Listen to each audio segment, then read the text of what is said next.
Então vamos corrigir isso. Cada um individualmente, corrija isso. Priorize no culto a manifestação de Deus. Busque essa manifestação, essa intimidade com Deus. Vamos orar agora. Se você deseja aceitar Jesus como Senhor e Salvador, é hora de você fazê-lo. Se você está doente, é hora de ser curado. Se você quer ser batizado com o Espírito Santo, receba agora. Se você deseja um dom do Espírito Santo, busque agora, receba agora. Depois que nós orarmos, nós vamos ao nosso questionário, que você encontra aí no nosso site todas as quintas-feiras à noite. Nós, às quintas-feiras à noite, nós estamos aí com os vídeos todos praticamente prontos e também a lição está pronta no nosso site ou em outros sites que você pode procurar. Vamos então orar nesse momento. Pai querido, em nome de Jesus te apresentamos essas vidas que se chegam a Ti.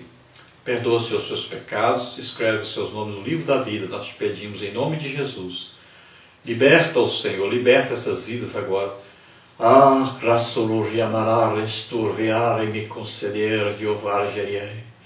Pai, concede a eles que eles possam te louvar e engrandecer o teu nome. Pai querido, em nome de Jesus, manifesta agora a tua cura sobre essas vidas, desses enfermos e doentes. Em nome de Jesus, Pai, manifesta agora o teu poder.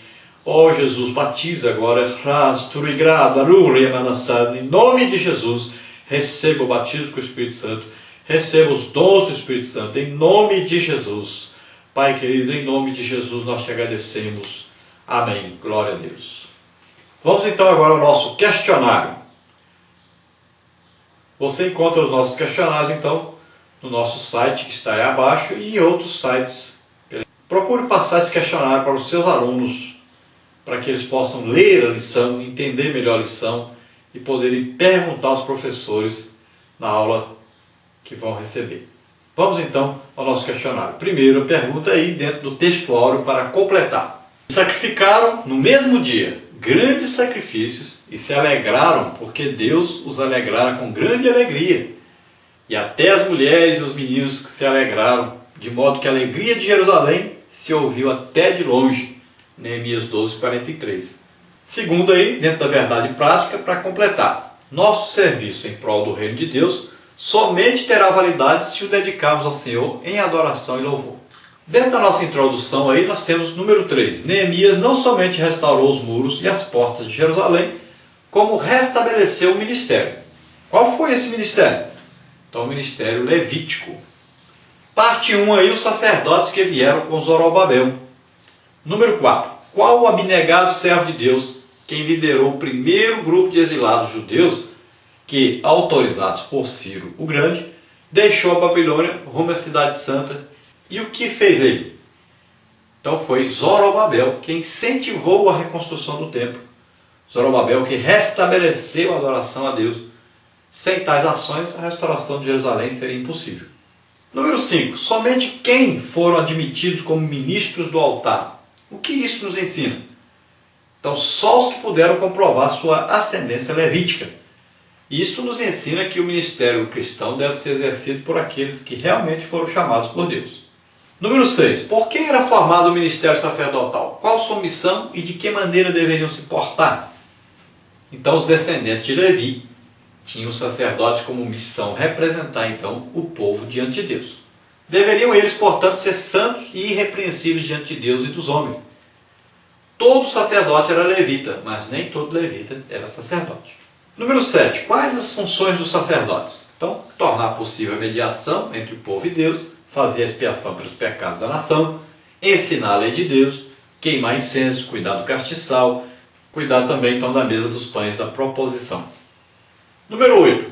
Qual era a função do ministério dos levitas e por quem era exercido? Então somente os levitas estavam então autorizados por Deus a trabalhar no tabernáculo. Eles tinham como função primordial ensinar a palavra de Deus e como se deve adorá-lo. Exímios músicos que eram, eles requeriam que o seu ministério fosse plenamente restaurado a fim de participar do culto de dedicação dos muros de Jerusalém. Consciente dessa urgência, Neemias restabeleceu-os de imediato em suas várias funções.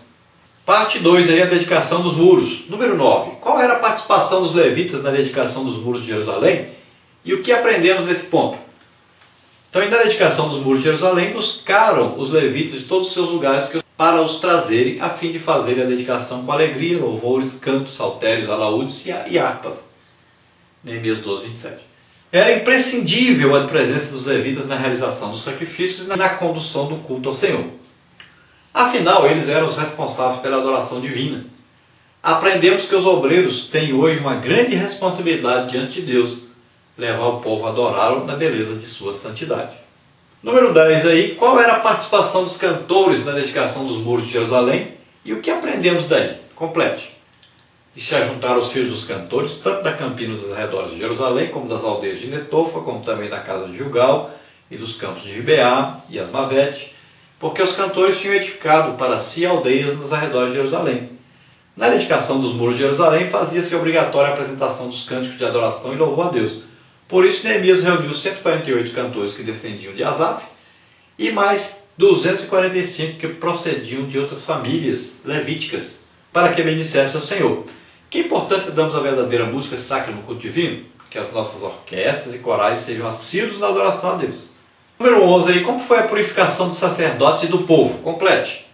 E purificaram-se os sacerdotes e os levitas. Como os filhos de Levi estavam à frente das solenidades da dedicação dos muros de Jerusalém, requeria-se que fossem eles um exemplo de pureza e santidade. Caso contrário, como poderiam eles purificar o povo? Mas como agiam fielmente, os levitas purificaram os demais judeus para que ninguém ficasse de fora daquela ocasião toda especial. De que vale as circunstâncias e pompas do culto, se os adoradores acham-se distantes de Deus e comprometidos com o mundo? Este povo se aproxima de mim, com a sua boca e com seus lábios me honra, mas o seu coração está longe de mim, e o seu temor para comigo consiste só em mandamentos de homens, que maquinalmente aprendeu. É da vontade de Deus, pois, que todos os seus adoradores sejam santos. 1 Tessalonicenses 4,3. Parte 3 aí, celebrando a Deus pela vitória. Número 12, por que Neemias organizou a festa de dedicação dos muros de Jerusalém? Complete. Tendo em vista então as provações a que os judeus haviam sido submetidos, revestia-se de especial importância e significado esta festa. Era preciso, pois, que o acontecimento fosse marcado por uma sincera e profunda devoção ao Senhor. Neemias então determinou que fossem organizados 2 grandes cortejos, dos quais participariam os levitas, os cantores e os príncipes de Judá. Um cortejo foi liberado por Esdras e o outro por Neemias. Os grupos, embora caminhassem em direções opostas, encontrar-se-iam então no Santo Templo. Ali finalmente foi realizado o grande culto em ação de graças a Deus. Número 13. Como foi a liturgia organizada por Neemias? Então Neemias teve o cuidado de elaborar uma liturgia ordeira e santa, pois a palavra de Deus ensina-nos que o culto deve ser conduzido reverentemente. O salmista adverte-nos: adorai ao Senhor na beleza da santidade, tremei diante dele todos os moradores da terra.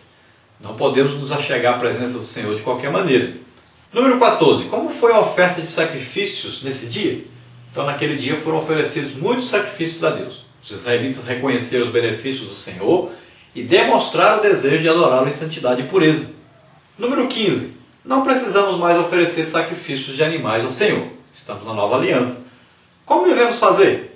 Então devemos apresentar-nos a Deus como sacrifício vivo, santo e agradável, que é o nosso culto racional. Está em Romanos 12:1. Dediquemos-lhe, pois, incondicionalmente nossa vida por tudo que Ele é e tem feito por nós.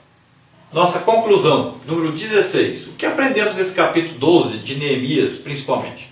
Então ensina-nos a vida de Neemias que devemos ser gratos a Deus por todas as bênçãos que dele temos recebido. Assim como fez Neemias, cultuemos ao Senhor reverentemente. O culto e a adoração a Deus não podem ser feitos de qualquer maneira. O nosso culto, por conseguinte, seja dirigido com decência e ordem, como está em 1 Coríntios 14:40. Glória a Deus, aleluia, amém.